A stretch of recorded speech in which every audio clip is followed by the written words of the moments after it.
selamat datang dalam acara Om Jagsmart.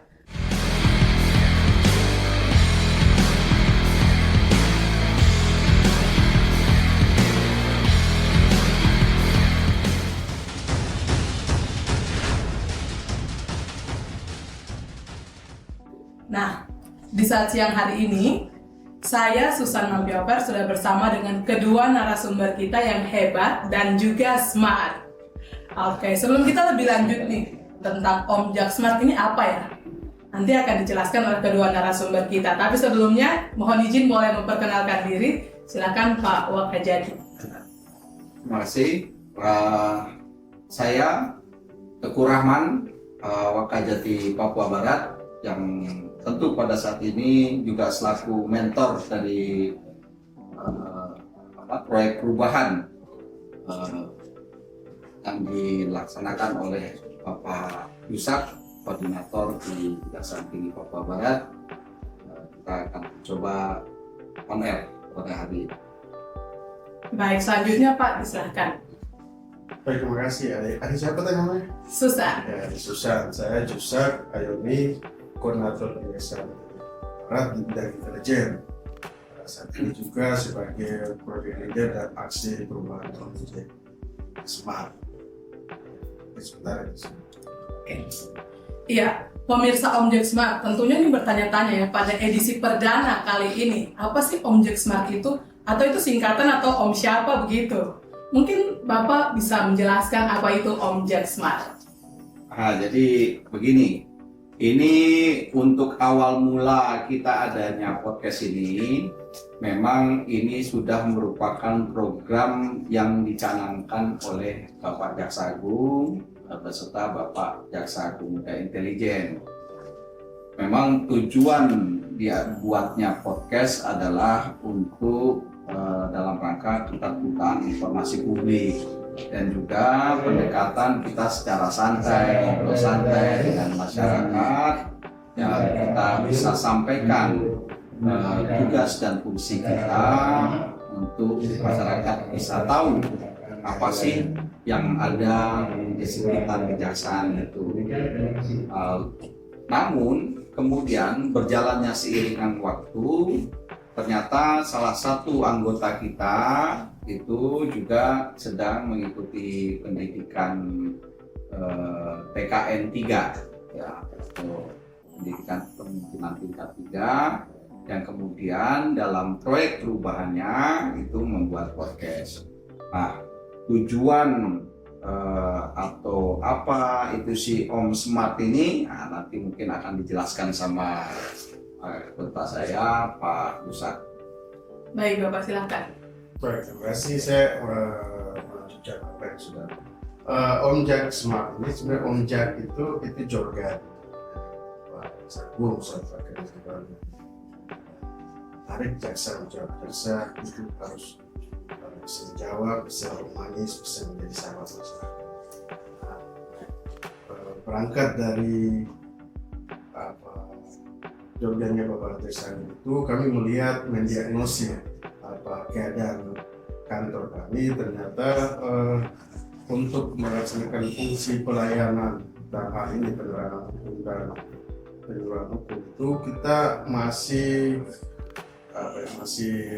menggunakan metode lama, tatap muka, masih menggunakan modul-modul atau slide gitu. Dan cakupannya itu hanya kelompok tertentu, misalkan anak sekolah tertentu, jadi cakupannya tidak luas. Sementara wilayah hukum atau daerah hukum Kejaksaan Tinggi Papua itu merupakan dua provinsi, Papua Barat dan Papua Barat. Nah, di sisi lain dalam melaksanakan pelayanan ini kita masih menggunakan narasumber lokal, artinya bukan kejaksaan doang yang jadi narasumber, tidak pernah mendapatkan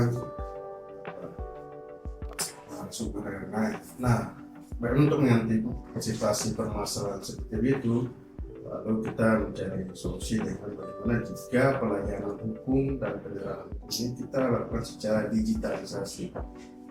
Ini dengan tujuan yaitu untuk bisa menjangkau wilayah luas, bisa materinya bisa diakses kapan saja, itu sepanjang dari internet, terus bisa menggunakan narasumber yang dari luar kejaksaan gitu. Kalau nama objek ini kami adopsi itu karena di Papua sini orang sering panggil Om gitu. Kita pakai istilah objek. Nah, smart ini merupakan kepanjangan dari sebagai masyarakat, sahabat masyarakat, untuk mendekatkan jaksa itu sebagai sahabat masyarakat. Orang sering lihat jaksa itu hanya korupsi, tangkap orang, penjara, dan lain-lain. Sebenarnya tidak, jaksa punya fungsi lain juga. Dia bisa jadi sahabat kepada masyarakat. Caranya untuk sahabat yaitu dengan media podcast ini. Iya, baik. Tadi Bapak sampaikan sebagai sahabat yang bisa menyampaikan informasi lain tentang kejaksaan.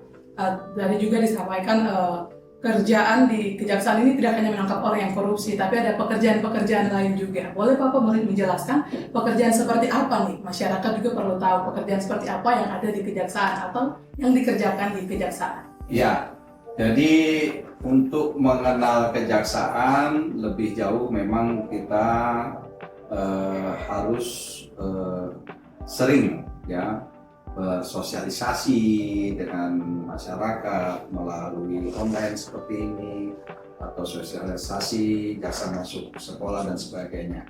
Nah, tugas-tugas kejaksaan itu memang sudah diatur dalam Undang-Undang Nomor 11 Tahun 2022 ya tentang kejaksaan. Di sana memang sudah disampaikan apa-apa saja yang menjadi tugas fungsi kita. Nah, juga di dalam Undang-Undang Nomor 16 Tahun 2004 itu awalnya kemudian dirubah dari Nomor 11. Antara lain yaitu tugas-tugas kita di bidang pidana umum, yaitu baik dia acara pra penuntutan sampai eksekusi. Ya, pra penuntutan itu ada pra penuntutan, kemudian upaya hukum dan eksekusi. Nah, biasanya di dalam pra penuntutan ini hubungannya ketika berkas perkara sudah masuk dari penyidik Polri kepada kejaksaan untuk diteliti, baik melihat syarat formulir material, apabila sudah lengkap kemudian diteruskan ke pengadilan, kemudian kita tuntut dan seterusnya, kemudian kita eksekusi masuk ke tahap lembaga pemasyarakatan. Nah, itu kalau kita kenal dengan sistem peradilan pidana. Nah, itu untuk bidang pidana umum. Jadi kita di kejaksaan itu ada 7 bidang, yaitu pidana umum, intelijen, pembinaan, pengawasan, kemudian pidana khusus, pidana militer, dan datun. Nah, tadi saya sudah jelaskan pidana umum. Kalau di kalau yang lain banyak ini, karena kalau dijelaskan lagi ini panjang ini, ya selesai kita. Jadi terkait dengan podcast ini ada di bidang intelijen, ya, dan intelijen. Apa dia fungsinya? Yaitu memberikan pelayanan hukum kepada masyarakat, publikasi, dan juga memberikan penerangan hukum kepada masyarakat. Nah, ini podcast inilah nanti yang menjadi garda terdepan, ya, memberikan informasi-informasi hukum, bukan hanya terkait dengan apa yang sedang menjadi tugas fungsi kejaksaan, tapi nanti juga ke depannya misalnya situasi-situasi yang menjadi topik pembicaraan yang hangat di lokal kita atau bahkan yang bersifat nasional. Nanti kita undang narasumber tertentu yang kemudian akan kita gali permasalahan-permasalahannya, sebab akibatnya dan solusi-solusinya dengan obrolan santai. Tentu kan ini sesuatu yang santai kita lakukan, dan kemudian orang lebih gampang mencerna atau lebih gampang mengikuti apa sih yang ini dibicarakan dan sebagainya. Nah, itulah salah satu fungsi kita kejaksaan di bidang penegakan hukum seperti itu. Baik, Bapak yang berikut, pelayanan seperti apa? Tadi yang Bapak sampaikan ini pelayanan melalui media atau digital kepada masyarakat. Pelayanan seperti apa yang mereka harapkan untuk masyarakat mengetahui melalui podcast Om Jak Smart? Nah, jadi kalau yang pelayanan kita berikan tentunya untuk orang biar tahu mengenai podcast ini kan kita akan sebarkan melalui media sosial ya, baik melalui online, website online, Instagram, dan kita sudah ada di Kejaksaan sendiri, kita sudah ada webnya, kita sudah ada FB ya, kemudian ada Instagram, kemudian kita juga punya media sendiri gitu ya, yang nanti itu kita masukkan di situ untuk bisa masyarakat melihat topik pembicaraan yang akan kita gali. Nah, kemudian juga ke depannya tentu nanti Pak Yusak akan membuat kerjasama secara rutin dengan bekerjasama dengan TVRI, RRI, dan Dinas Kominfo Provinsi Papua Barat untuk menggelar ya kegiatan rutinitas yang nanti insya Allah akan kita adakan 2 minggu sekali. Nanti pelayanan-pelayanan yang diberikan yaitu membahas topik-topik yang menjadi bahan pertanyaan yang paling besar atau topik yang sedang in. Nanti kita berikan pelayanan hukum ya, pelayanan hukum bahwa atau penerangan hukum di sini, bersifat penerangan yang akan menjelaskan hal-hal terkait dengan permasalahan tersebut. Oke. Baik Bapak, apakah dalam podcast ini kan perdana, baru tayang perdana ini, di berikut waktu yang akan datang, apakah narasumber ini adalah orang-orang yang khusus berbicara tentang kejaksaan, tentang hukum atau ya yang berkaitan dengan kejaksaan, atau akan ada dari narasumber lain? Ya, nanti pada dasarnya ketika terlaksana ini pasti kita akan bekerja sama dengan pihak-pihak lain. Ya, nanti narasumber ya kita sesuaikan dengan tren topik yang sedang berjalan, atau memang yang sudah menjadi rutinitas nanti kan penjelasan tentang awal ini tentang peran fungsi kejaksaan. Nanti dari setiap bidang, mulai nanti dari pimpinan kami, kemudian bidang-bidang yang ada di kejaksaan, nanti asistennya. Nah, kemudian juga nanti ada pendukungnya, pihak ketiganya yang membahas tentang tugas fungsi daripada peran masing-masing bidang di kejaksaan. Nah, seterusnya nanti berlanjut ke topik-topik hangat. Nah, topik-topik obrolan santai, nanti bicara bagaimana mengecilkan perut Pak Yusuf atau bagaimana. Nah, jadi ini kan santai aja. Nah, jadi kalau saya pernah bahas tentang 5 kecerdasan, Pak. Nah, itu saya selalu ngomong gitu. Nah, ada 5 kecerdasan. Apa saja itu 5 kecerdasan? Ada 5 kecerdasan yang memang harus kita agar lebih stabil dalam menjalani kehidupan. Itu ada 5 kecerdasan. 1, kecerdasan intelijensia. Nah, kecerdasan intelijensia itu apa? Terkait dengan bagaimana kita memahami wawasan dan pengetahuan. Bagaimana kita bisa mempelajari itu sehingga wawasan dan pengetahuan kita bisa luas gitu. Jadi kalau diajak orang ngobrol tuh nggak lolal gitu ya. Istilahnya kan sekarang itu. Nggak lambat dia, jadi tahu dia dan tahu apa yang harus dilakukan dengan pengetahuannya. Makin dia tinggi yang tentu dia akan nanti pada akhirnya menjadi orang yang bijak. Nah, yang kedua, kecerdasan emosional, ya. Kecerdasan emosional itu bagaimana dia mengelola dirinya, ya, termasuk emosinya, termasuk hawa nafsunya, kemudian perasaannya dan bagaimana.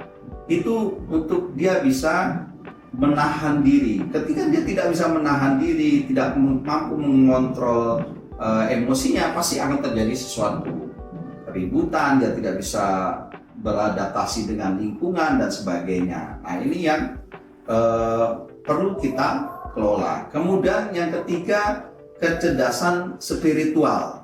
Ya, spiritual atau transcendental. Nah, ini apa? Terkait bagaimana makna dia mencari kehidupan, visinya, ya, kemudian bagaimana keagamaannya, memperkuat imannya, agar kenapa? Ya itu namanya godaan kan banyak. Iya. Nah, ini dalam melaksanakan kehidupannya dia harus bisa mengontrol ini. Kalau ini bisa dikontrol, maka dia dalam melaksanakan itu dia dalam kehidupannya, baik dalam melaksanakan tugas dan itu integritas dan keprofesionalannya. Kalau dalam hal ini sebagai jaksa, dia akan bisa menahan diri, mana yang baik dan mana yang tidak baik itu bisa dikontrol. Kemudian yang keempat adalah kecerdasan jasmani. Kenapa saya bilang ini yang tadi kita bilang terkait perut tadi. Kecerdasan jasmani. Kecerdasan jasmani itu adalah mengelola tubuh kita. Bagaimana mengelola tubuh kita? Maka kita harus bagaimana menjaga makan kita, menjaga jasmani dengan berolahraga, menjaga pikiran kita tetap tenang, rileks. Ada yoga, ada olahraga, ada pola makan. Itu kalau kita juga sudah 3 tadi kecerdasan tapi jasmani kita tidak bagus, nggak bakal nyambung. Kerja pun susah kan gitu. Artinya pasti ini akan saling terkait dan ini harus kita memang mau nggak mau itu harus kita coba, harus kita laksanakan semua. Nah yang kelima kecerdasan terhadap menghadapi lingkungan, menghadapi situasi lingkungan, ya, ascendental. Nah ini apa maksudnya? Adalah bagaimana kita ketika sesuatu kejadian yang mendadak yang tidak di dalam perkiraan kita bisa menjaga sikap kita dalam kondisi yang dapat mengatasinya dengan situasi yang bijak.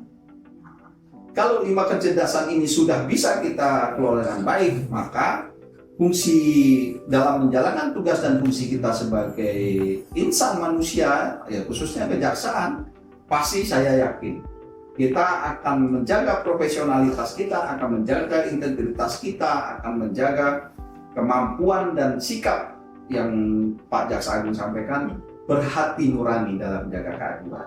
Nah, ini pasti terjadi ini. Tapi kalau itu tadi tidak saling mendukung, sudah bahaya kita. Nah, kalau Om Yusak walaupun putih, tapi saya yakin kecerdasan 5 tadi dimiliki. Nah, itu cuma tinggal bagaimana mengelola makan dan minum saja. Itu sudah. Baik, Pak. Berarti 5 kecerdasan tadi ini bukan hanya untuk pegawai kejaksaan, tapi bisa untuk pemirsa, untuk pemirsa Om Jak Smart juga, saya juga bisa ya. Iya. Betul. Baik, Pak. Mungkin dari Pak Yusak sebagai project leader ya, Pak. Ada yang ingin mungkin Bapak bisa sampaikan terkait pelayanan seperti apa nih yang diharapkan kepada masyarakat, penerangan seperti apa, melengkapi dari yang tadi telah Bapak Wakajati telah menyampaikan, boleh Bapak sampaikan. Ya, sebagaimana tadi saya sampaikan, tujuan adanya podcast ini yaitu supaya pelayanan pertama bisa menjangkau wilayah geografis Kejaksaan Papua Barat yang sangat luas, yaitu Provinsi Papua Barat dan Provinsi Papua Barat. Jadi sepanjang mereka bisa mengakses internet, mereka bisa mendapat informasi-informasi hukum yang mereka butuhkan melalui website YouTube ya. YouTube ini, podcast ini akan filenya akan tersimpan dalam YouTube Kejaksaan Papua Barat. Nah, syarat mereka bisa mengakses mungkin mereka harus subscribe itu akun Kejaksaan Papua Barat.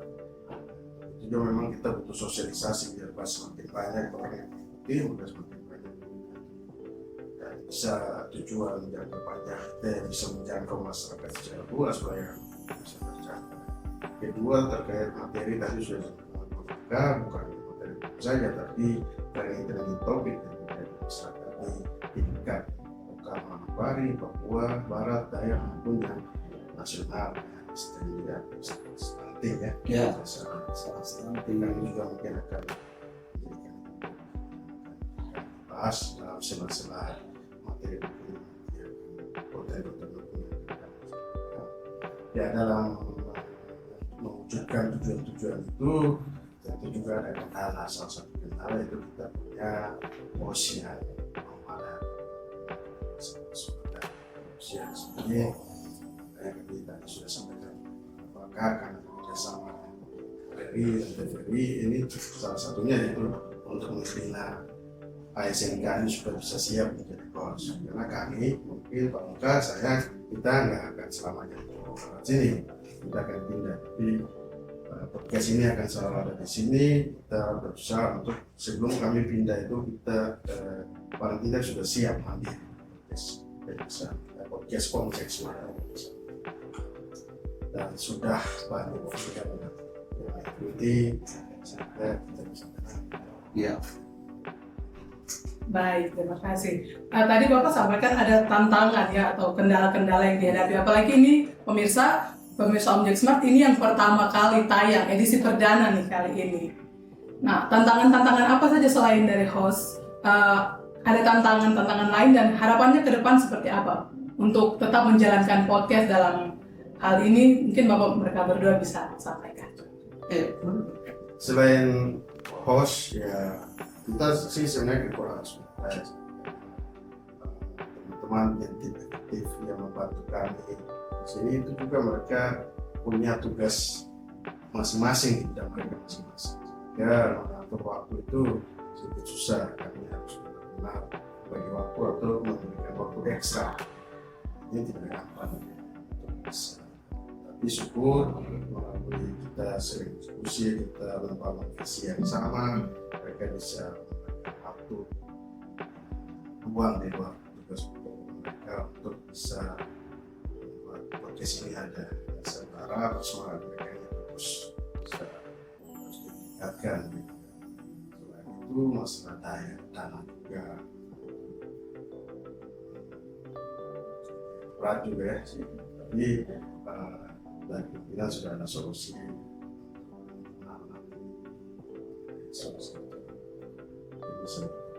Ya, jadi memang selalu yang menjadi kendala kita itu selalu bisa beli tapi susah merawat. Itu jadi memang selama itu tidak dimasukkan dalam anggaran Pak, itu akan menjadi masalah. Tapi kan karena ini sudah nanti ada penyerahan kita secara resmi kepada kejaksaan, tentu nanti akan masuk ke Smart TNI. Nah, ini yang kemudian nanti akan teranggarkan. Memang kegiatan podcast yang kami adakan ini adalah swadaya dan bantuan dari